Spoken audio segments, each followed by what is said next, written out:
नमस्कार दोस्तों, स्वागत है आपका डरावनी कहानियां YouTube चैनल पर।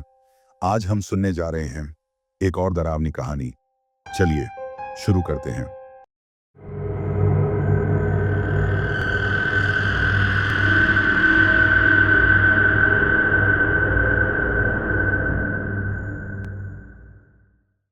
नमस्ते दोस्तों, मेरा नाम अमन है। उस दिन रात के 10 बजे थे जब मैं दिल्ली के कश्मीरी गेट बस अड्डे पर उतरा।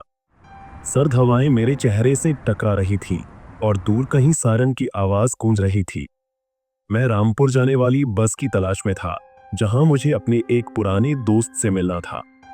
बस अड्डे पर चहल पहल कम थी और कुछ ही लोग इधर उधर घूम रहे थे। मैंने पूछताछ काउंटर पर जाकर रामपुर जाने वाली बस के बारे में पूछा। क्लर्क ने मुझे बताया कि बस 10:30 बजे निकलेगी और रात करीब 2 बजे रामपुर पहुंचेगी। मैंने राहत की सांस ली। मेरे पास आधे घंटे का समय था। मैंने एक चाय की दुकान से गर्म चाय ली और एक बेंच पर बैठ गया। चाय की चुस्कियों के साथ मैं अपने दोस्त के बारे में सोचने लगा। हम बचपन के दोस्त थे, लेकिन कुछ सालों से हमारा संपर्क टूट गया था। उसने मुझे फोन करके रामपुर बुलाया था और उसकी आवाज में कुछ अजीब सी बेचैनी थी। 10:30 बज गए और बस आकर रुकी। मैं बस में चढ़ा और अपनी सीट पर बैठ गया। बस में कुछ ही यात्री थे और सभी थके हुए लग रहे थे। बस ने दिल्ली की सीमा पार की और सुनसान हाईवे पर दौड़ने लगी। खिड़कियों से बाहर अंधेरा छाया हुआ था और कभी कभार गुजरती हुई गाड़ियों की रोशनी डरावना माहौल बना रही थी। मुझे नींद आने लगी और मैं अपनी सीट पर झुक गया। अचानक एक झटके से मेरी नींद खुली। बस रुकी हुई थी और ड्राइवर बस से नीचे उतरकर कुछ देख रहा था। मैंने खिड़की से बाहर देखा तो पाया कि हम एक सुनसान इलाके में थे। दूर दूर तक कोई रोशनी नहीं थी और चारों तरफ घना अंधेरा था। ड्राइवर ने बस में आकर बताया कि बस में कुछ खराबी आ गई है और उसे ठीक करने में थोड़ा समय लगेगा। यात्री उतरे और ठंड में ठिठुरते हुए बस के आसपास खड़े हो गए। मैंने देखा कि दूर एक पुराना और वीरान ढाबा है। कुछ यात्री ढाबे की ओर चले गए और मैं भी उनके पीछे चल दिया। ढाबे में धुंधला प्रकाश था और अंदर कुछ अजीबोगरीब लोग बैठे हुए थे। उनकी आंखें लाल थीं और उनके चेहरे पर एक अजीब सी मुस्कान थी। मुझे वहां अजीब महसूस हुआ और मैं बस की ओर वापस चल दिया। लेकिन जब मैं बस के पास पहुंचा तो मैंने देखा कि बस गायब हो गई थी। यात्री भी गायब थे। मैं अकेला उस सुनसान हाईवे पर खड़ा था। डर मेरे दिल में बैठ गया। मैंने अपने दोस्त को फोन करने की कोशिश की, लेकिन कोई सिग्नल नहीं था। मैं चारों ओर देखने लगा, लेकिन मुझे दूर दूर तक कोई नहीं दिखाई दिया। अचानक मैंने पीछे से कुछ आवाजें सुनी। मैंने मुड़कर देखा और मेरी आंखें डर से फैल गईं। ढाबे से वही अजीबोगरीब लोग मेरी ओर आ रहे थे। उनकी आंखें चमक रही थीं और उनके हाथों में धारदार हथियार थे। मैंने भागना शुरू किया, लेकिन वे मेरा पीछा कर रहे थे। मैं जानता था कि मैं अकेला हूं और मुझे कोई नहीं बचा सकता। मैं भागता रहा जब तक कि मेरे पैर जवाब नहीं दे गए। मैं हाँफ रहा था और मेरा दिल तेजी से धड़क रहा था। मैंने पीछे मुड़कर देखा तो वे अब भी मेरा पीछा कर रहे थे। मैं एक पेड़ के पीछे छिप गया और अपनी सांसें रोकने की कोशिश की। वे मेरे पास से गुजरे, लेकिन उन्होंने मुझे नहीं देखा।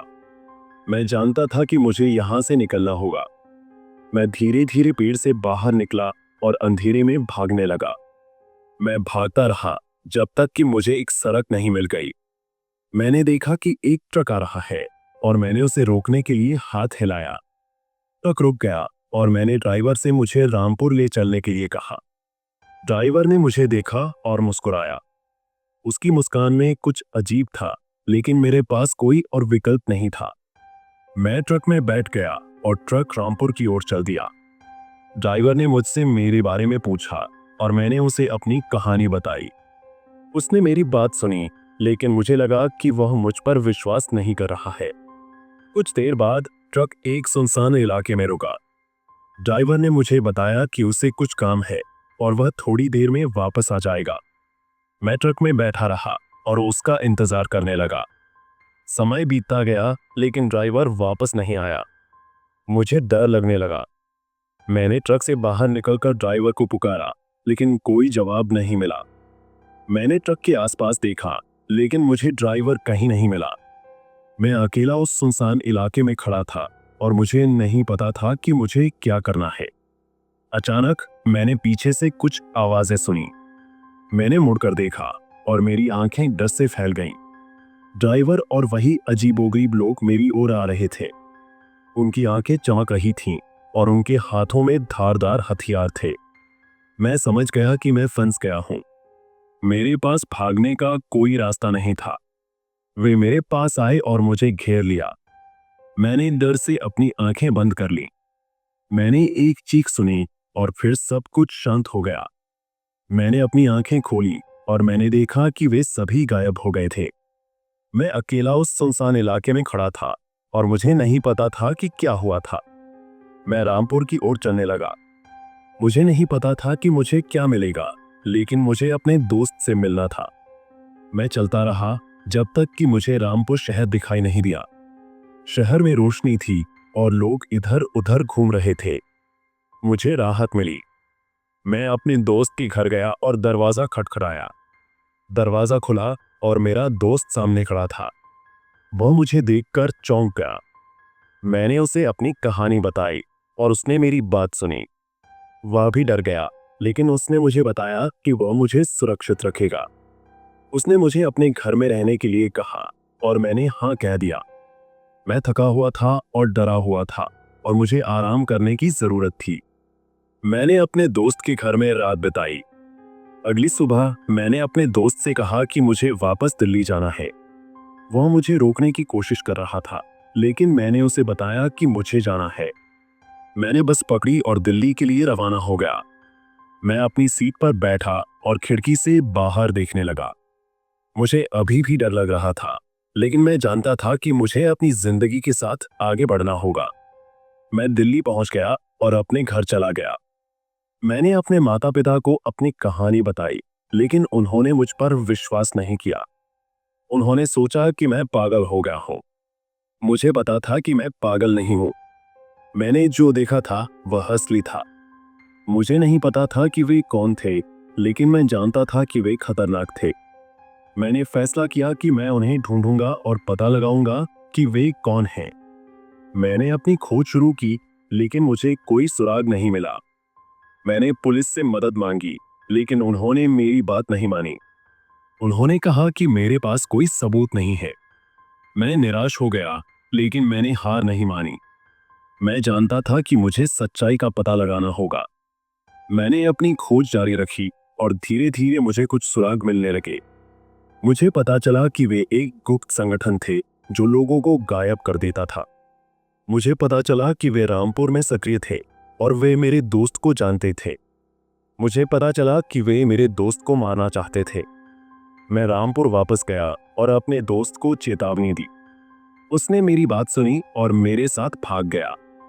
हमने एक सुरक्षित जगह ढूंढी और छिप गए। हमने पुलिस से मदद मांगी और इस बार उन्होंने हमारी बात मानी।